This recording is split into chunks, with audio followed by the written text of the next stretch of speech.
This episode of I Work for Him is brought to you by SaferNet, online at safernet.com.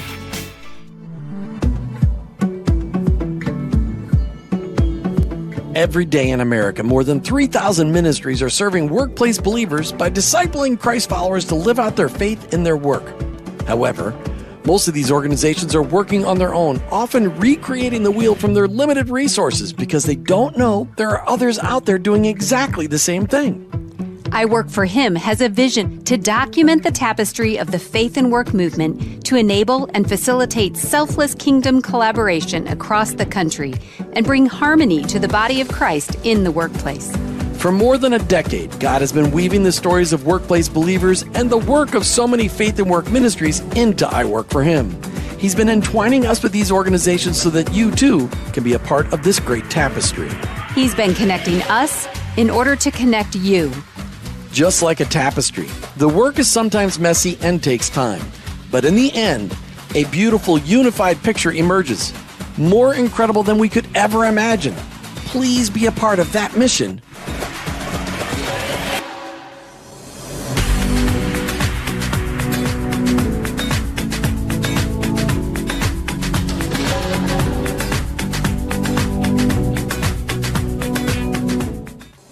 You've tuned into I Work for Him, the voice of collaboration for the faith and work movement. We are your hosts, Jim and Martha Brangenberg, and our mission is to transform the workplace of every Christian into a mission field. What could that look like in your workplace? Well, let's find out right now. Jesus did it, and he was, the Son of God. Do you do it? Do you pray? Really pray? Growing up, I thought prayer was boring and inconsequential. Today, I know that prayer is limitless and boundless and has no rules. It's about talking and listening to my Heavenly Father, building an eternity-long relationship. But can I do all that at work? Is it even legal? What if I told you that it's not only legal, it can make a huge impact on your work culture? Okay, so you think I'm saying it's okay to pray with employees when they agree, right? No, it's so much more than that. We're going to talk with Pam Mann from Regent Bank, and she's going to tell you how the prayer team at Regent Bank prays for employees and their families, but also, wait for it, their customers.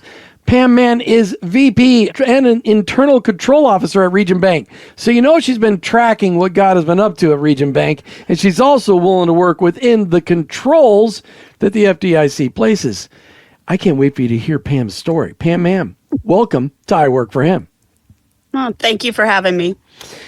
I hope you'll still be thanking us at the end. It won't be this bad. I know that, I worked in a bank as an insurance agent for many years, so I know bankers aren't used to over-controlled, under-controlled or out of control. That's out of control? Is that out what of we control. are? They're not used to anything out of control. So not having okay. control. All right, Pam, we can't wait for you to talk about the prayer team at Regent Bank. But first, we want to hear about your Jesus story. How did you become a Jesus follower? So, a little bit different story. My parents were both Christians, but for whatever reason, they didn't go to church. But growing up, we lived 2 doors down from a pretty large church in West Tulsa. And I was probably in first grade. And somebody came to the door. I was invited to Vacation Bible School one summer. And I went, and I had a blast. And I had friends from school that went to that same church. And I just started going every Sunday by myself. And I was saved when I was around 8 years old.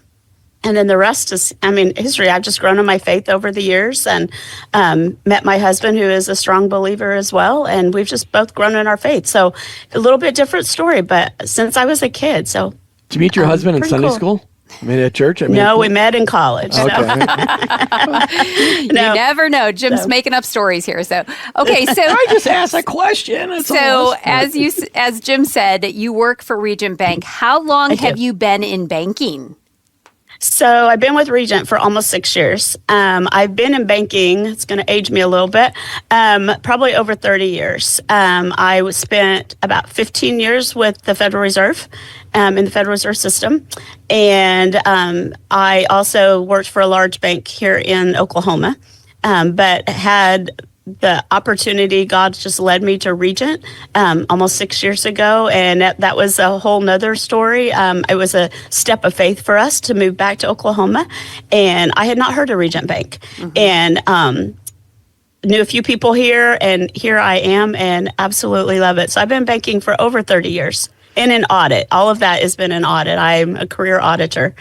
Wow. But, if anybody's ever had, worked in a banking system and they know auditors, that's not like when auditors walk into a bank, people get the chills. They literally get freaked out. In fact, one time, Pam, just in full disclosure, there were auditors. So I had a business partner who was a banker, and my agency was in a bank back in southwestern Minnesota, and there was auditors in the basement one day, and I bought donuts for everybody in the bank that day, and I came down and I offered the auditors a donut, and they're like, "You can't offer us donuts. It's like a bribe." I'm like, "It's a donut, people." I just had that. There was a great bakery in town with the best donuts in the world, by the way. Bob and Emily, how you doing? Seriously. And they were like, "That's like a crime." I'm like, "It's a donut. It's the best donut on the planet." So that's when I realized that auditors have no sense of humor. But you laughed, Pam, so you must have a sense of humor. I have a sense of humor. Yes. Wow, these but people she did still not. abides by rules. Man. I mean, that's what I do. that's what you have I to do. thought I was going to jail that day for offering a donut to an auditor. Oh man. All right, so you've worked at other banks other than Regent Bank. Were they different? The cultures, were they different? Yes, clearly different. The culture here is unique, and you guys probably well know that. But our listening audience does. Let's talk about it. I have had people come in and they'll talk to me, and they're like, "It just feels different here." You can just feel it in how people are treated here. It's family, whether they're clients or if I've had friends that have come to visit me or meet me for lunch or whatever, they're like, "It just feels different." And until you've been here, it's really hard to explain. But other places I've worked, people knew I was Christian. They knew I taught Sunday school. They knew I did, all the things, deacon's wife. But it wasn't where I never felt like I could openly pray for my coworkers or friends. I could tell them I'll pray for them if something was going on, but there wasn't that open dialogue. Like here, I will have people come in my office all the time and say, "Hey, this is going on," or "Hey, can you guys pray for me?" Or they'll send it to the prayer team. And so it really is just a unique culture, and I personally feel very blessed by it, but I know our employees and our clients do too. You said at the beginning of the show that it was a God story and how you ended up at Regent Bank. I think maybe you should share that story. Okay, so about 6.5, 7 years ago, we were in Dallas. My husband and I were in Dallas working, and really felt God calling us back to Oklahoma. This is home for us. Tulsa is. A lot of things were going on. My mom's health was declining. Our son was having some serious mental health issues, and we really felt like it was time to go back. Plus, our first grandchild was being born, so that was important. Blah too. blah blah blah blah. Grandchild. Okay, let's go. There you go. And so we really did feel like God was calling us back. We were here for the summer for a vacation, and I was having lunch with a former coworker, friend that I used to work with, and she knew somebody that worked here, and she said, "Hey, they had lunch like the week after," because I told her, I said, "Hey, if you hear of anything, let me know. We're thinking about moving back." I said, "But probably not till later on, 6-7 months down the road." Long story short, he reached out to me and said, "Hey, we're going to create an audit department. Would you be interested?" I was like, "Absolutely." So I sent in my resume. We were home for Christmas to visit family. We were here for about a week. I came in, interviewed for the position, and here I am. Started the internal audit shop from the ground up here, and I absolutely love it here. It's been awesome. Talk about an opportunity to use all of the experience and the giftings that God has given you. I mean, it's just such a miraculous story, because if they didn't already have that department, you may not have even, had that opportunity to use it in that environment. So exactly, that's amazing. It's been a fun ride. It's busy, but it's been fun. Well, and I absolutely love it. And if you want to know how fun it is, you got to go back to listen to a couple of podcasts we've done with the boss, one of the owners of Regent Bank, Sean Copeland. And then you'll know why she's talking about what a great place it is. Yes. As we get closer to Absolutely. the end of the year, it's a time when companies are looking at budgets and expenses and areas to improve for the new year and things like that. It's a perfect time to be proactive and add SaferNet to your list of priorities for 2025. SaferNet is complete protection for your office with VPN, internet controls, virus protection, 84 website filters, and a console where you can watch where all your employees, what they're doing on their computers all day long, and their phones and their laptops and their iPads, whatever it is. You don't need to wait for the new year. You can get secured now. Go to safernet.com. That's safernet.com. We did it here at I Work For Him, and there's no looking back. All right, so Pam, I am just very curious in having you share with our listeners how you got started praying at Regent Bank, because there's quite a story here.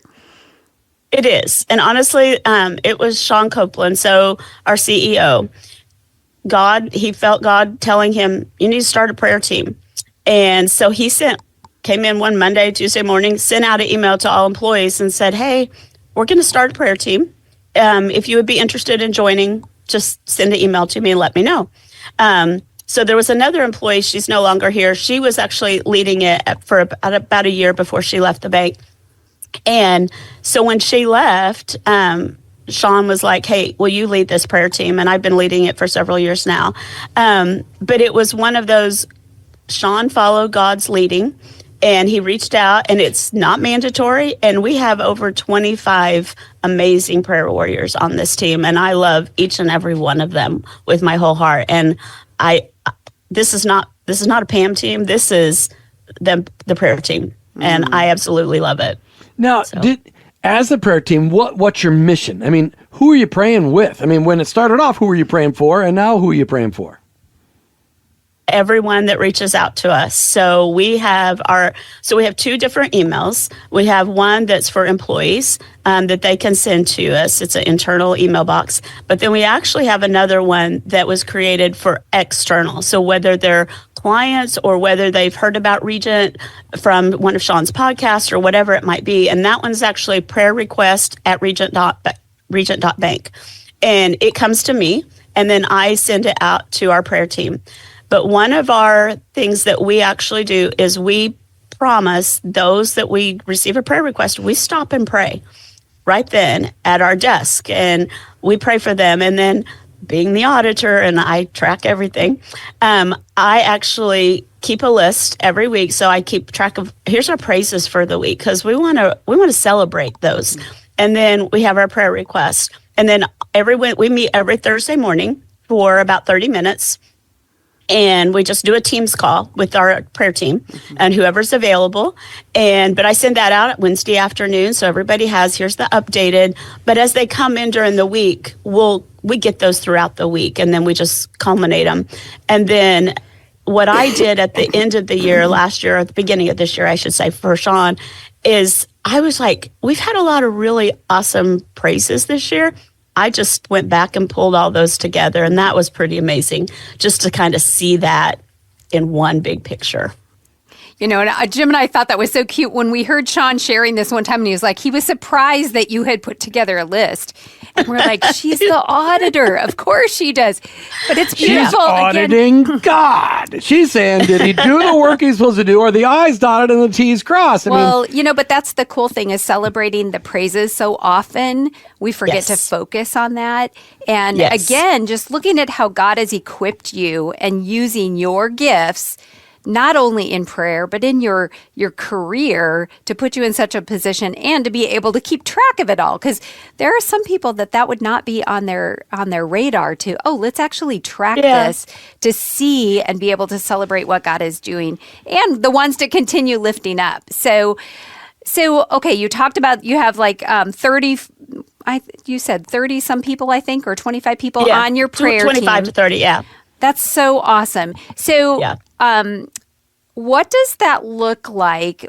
You have the emails and the prayer requests that come in for people internally, but then you also get things externally from people. Correct. What does that look like to be praying for those clients, your customers and beyond? So if we receive from an external at the prayer request at regent.bank, I will actually, because that only comes to me, it's just the way it's been set up. And so I will actually reply back to them. And we will try to follow up with some. There have been a couple. One was a serviceman. He was in the military and had a major surgery. And I think his mom had reached out to us. We actually sent him a card. So, it just depends. So that's kind of what it looks like. But those go to the prayer team as well. And they're on our list, and we pray for them. We follow up. They're a little harder to follow up on versus the internal because they may or may not always reply. But the internal we can follow up with, because we will have clients that know about our prayer team, and they will tell their banking officer, hey, this is going on. Can you pray for me? And that officer may send us the prayer request. So there's a lot of ways that these prayer requests get to us, and it's not even just the email. I mean, like I said, people will stop by my office, or they'll stop by other people's offices and say, hey, can you guys pray for me? This is what's going on in my world right now. And it's just really amazing to see how this is just all played out. And it's just amazing. We were together in October in Tulsa at the 94X conference, and there was a banker from Minnesota talking about how they did drive-through prayer. Like, people were in the drive-through going, hey, can you pray for me? And people were praying. Do you guys get an opportunity to pray with clients right there when they come into the bank lobby? You got bank lobbies all across Oklahoma and one here in Springfield, Missouri, and online at regent.bank, of course, and also believe.bank. Talk to me about, do you get a chance to pray with people right then and there? I have with employees. I personally haven't with clients. I can't speak for others because I don't have that direct client interfacing every day, but I have with employees for sure. And it's possible that some of our other employees have, and I just don't always hear about it. But the interactions that we have with our clients, we have clients that say, hey, this is what's going on, because we have those relationships with our clients. We know if they're struggling with health issues and things like that, and we will pray for them. So. What an amazing reputation that Regent Bank is established in their communities, and being able to have that open book and saying, we want to pray for you. Speaking of prayer, our listeners might want to know more about the I Work for Him Nation, which helps us all walk through steps that encourage us to pray for and with the people that we work with. You can find out more at iworkforhim.com/join the nation. And I also want to mention, at the end of the year, we have a special on our books. You can email me at martha@iworkforhim.com to purchase a gift-wrapped edition of I Work for Him, She Works for Him, or I Retire for Him, to send to those on your Christmas list. Yes, we will wrap it for you, and they are just $5 each. What a special deal that is. And Jim, are you wrapping those gifts? No, not me. Well, I could wrap them, but I'm more preferable to the gift bag. You're a gift bag guy. I'm a gift bag guy. With a little of that squishy, tissue paper in it. All right. So, Pam, I want to know stories. I want to hear stories. And I know you can't mention names, and that's fine. But tell us some amazing stories that have come through the prayer that happens at Regent.bank. Okay. There's several. There's a lot. I mean, I could go on for hours, honestly. But I'm going to talk about just a few that we knew we were going to do this. So there's one, and actually, so one of the nurses at OU Children's, her mom works here, and we knew she knows this little girl, and I had followed this little girl on Facebook, and her story, and she's just had so many health issues, and she had been in the hospital, and she was very, very sick, and the doctors had finally got to the point they were like, they called the family in, they called the siblings in to say goodbye. And they did like handprints and footprints and all the things. I mean, everything we knew, it really did sound like that as we were following her story. And we just continued to pray for this family, along with so many people, because her story was all over social media. And I will tell you, this little girl had the most miraculous turnaround. She still has a lot of health issues, but she is home and she's ready to celebrate Christmas with her family. And it's just been an amazing story to see what that family's walked through. And I still follow their family on social media. But another one that's really close to us. So just recently, within the last couple months, one of our sweet, dear coworkers, she and her husband were expecting their first child, and that's such an exciting time. But bless her heart, she had that pregnancy was just rough from day one with so many things, and it was just heartbreaking to see her walk through that. But about her little girl was born about 4 or 5 weeks early, and maybe a little bit more than that. She only weighed 2.5 pounds. She was super tiny, but perfect in God's creation. And 4 weeks to the day from when she was born, she went home. And we're actually having her baby shower this afternoon, and she will be here this afternoon. But we prayed for our sweet friend from day one, for the pregnancy, from the sickness, for all the complications that she was having. And now we get to celebrate this new little life. And honestly, like when she was born, she was perfectly healthy. She was just tiny. She was on no oxygen, none of those things. So she was just tiny. But I will tell you, I have a personal story. This was pre-prayer team. But this kind of, you asked about the culture at Regent Bank. So I think this will tell your listeners just the culture here. So I had only been with the bank about 6 months. And my second grandson was born. And to us, we thought he was perfectly healthy, 8.5 pound, chunky little boy. At 5 weeks old, my daughter's a NICU nurse, and she's like, something's not right. And called the pediatrician, took him in. They immediately took him to the hospital, started running tests. He was in heart failure. He had to be life-flighted to Oklahoma City to OU Children's, and he had a congenital heart defect that no one knew about. And it was undetected, and he had to have a major open heart surgery. And so, see if I can get through this without tears. And so anyway, Sean had messaged me, because I had messaged a few people and said, hey, our family needs our prayers. I won't be in for a couple of days. This is what's going on. Sean messaged me 4 a.m. and said, hey, we are praying for Graham, and you just let us know what you need. That morning, my husband and I were sitting in the cardiac ICU room, waiting room at OU Children's. And it was just he and I all alone in there. Nobody else was there. My daughter and son-in-law were back with our grandson. Sean, unbeknownst to me, Sean had told, there was somebody different doing, because we have a daily devotional as well. Sean had told whoever, the gentleman that was leading that devotional, what was going on. At that time, there were about 100,000 people on the call that morning. And they prayed for Graham. And I will tell you, Graham is now 5 years old. He's in pre-K. He's a thriving, healthy, little, happy, chicken-loving little boy. He's a chicken farmer. So he loves his chickens. But that just tells you about the culture of the bank, that this whole organization, I had only been here 6 months. They rallied around my daughter, my son-in-law, my husband and I, as we were walking through that. And for about that month and a half that we were going back and forth to the hospital and all the things. And it's just amazing. So those are just a few, and also those are all kids, but we've had adults that have had cancer that we have seen healed. So it's just been amazing to see all the answered prayers that have taken place. It's been pretty cool. Not all answers are yes, though, are they, Pam? No, they're not. They're not. And there's one that we just all went through this past summer. So it was, and I'll see if I can do this one without tears, because this one was pretty heartbreaking too. So we had a sweet coworker about 1.5 years ago, was died, I guess it was June of 23, was diagnosed with a very aggressive, rare form of cancer.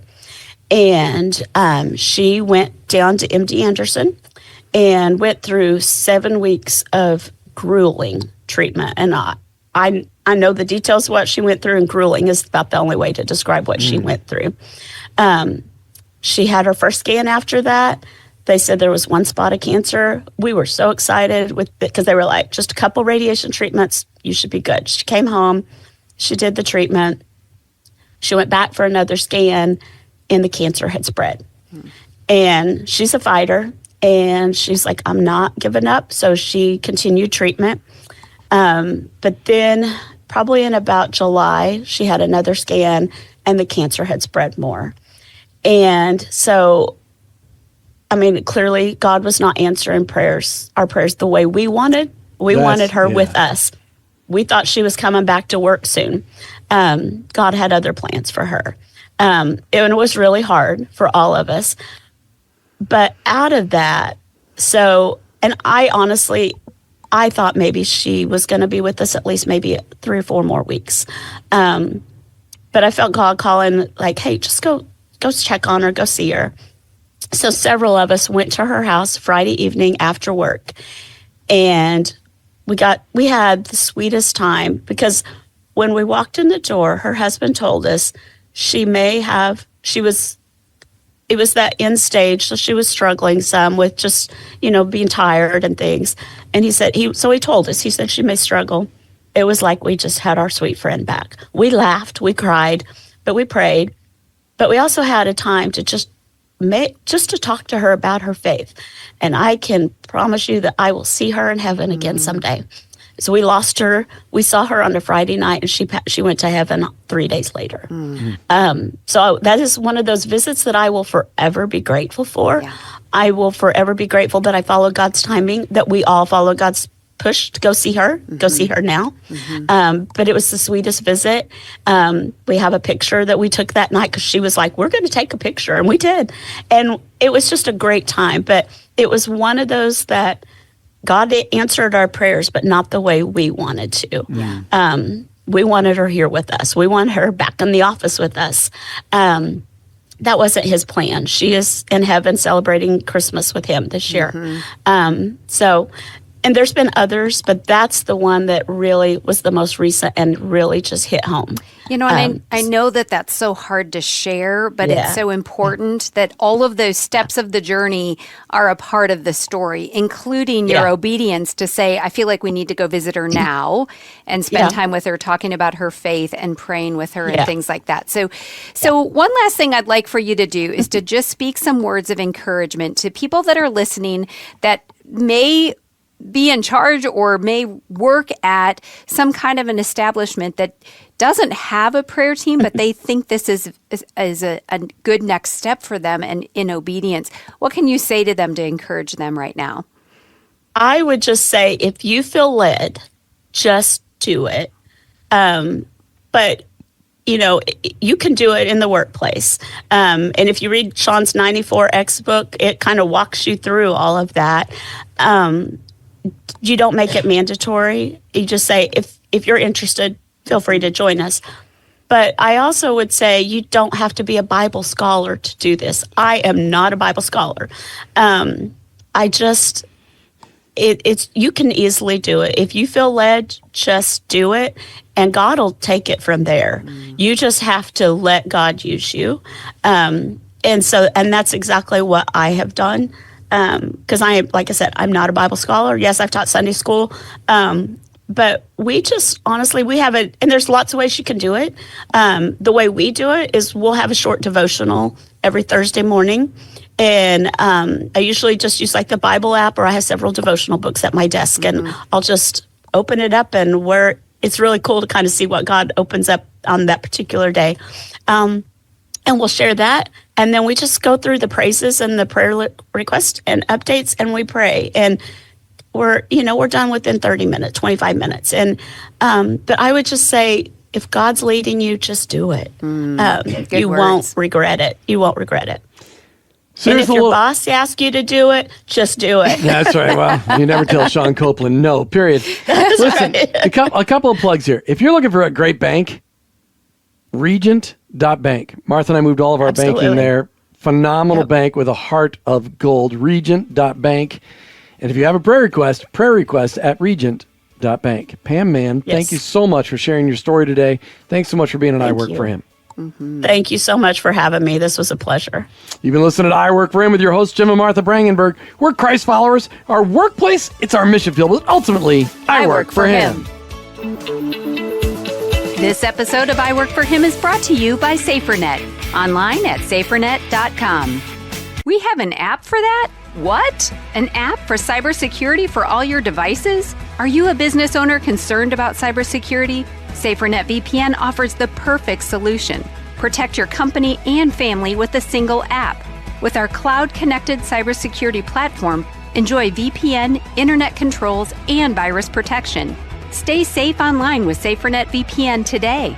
Get secured now. Sign up at safernet.com. That's safernet.com.